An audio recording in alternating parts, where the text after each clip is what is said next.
उधर इजरायल और हमास के बीच चल रहा युद्ध विराम समाप्त होने के साथ ही गाजा पट्टी में एक बार फिर से इजरायल की वायुसेना ने बम बरसाना शुरू कर दिया। दावा यह किया जा रहा है कि गाजा पट्टी में हमास के ठिकानों को तबाह किया जा रहा है।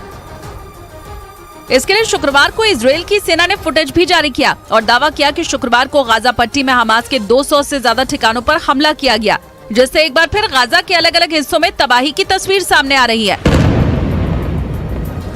इजरायल का दावा है कि युद्ध विराम को तोड़ने की शुरुआत हमास ने इजरायल पर रॉकेट हमलों से की, जिसे एयर डिफेंस सिस्टम ने नाकाम कर दिया। इसके कुछ ही मिनट के बाद इजरायल ने गाजा पर हमला बोल दिया और पूरे इलाके में काला धुआं उठता दिखने लगा।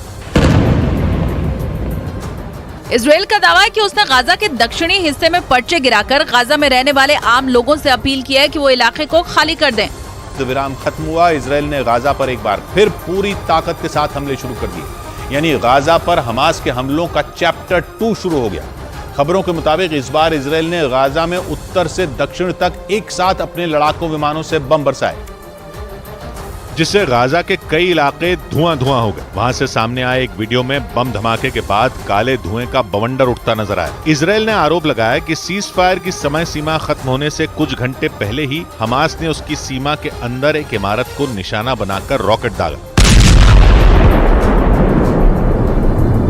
जिसके बाद गाजा से लगे इजरायल के इलाकों में चेतावनी के सायरन बजने लगे।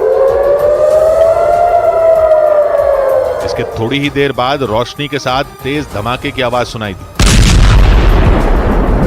इजरायल की सेना ने दावा किया कि वक्त रहते उसके डिफेंस सिस्टम ने गाजा से दागे गए उस रॉकेट को मार गिराया और उसकी तस्वीरें भी इजरायल की सेना ने जारी की। इसके बाद इजरायल की सेना ने हमास पर सीज फायर तोड़ने का आरोप लगाकर हमले शुरू कर दिए। कतर के टीवी चैनल अल जजीरा के मुताबिक इजरायल की फौज के हमलों में 100 से ज्यादा लोगों की मौत हो गई।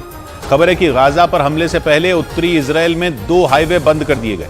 इसके साथ ही गाजा से लगने वाले इलाकों को भी खाली करा लिया गया, जो ये साफ संकेत देते हैं कि सीज फायर के बाद जंग के चैप्टर 2 के दौरान इजरायल की सेना पूरे गाजा को तबाह करके ही दम लेगी।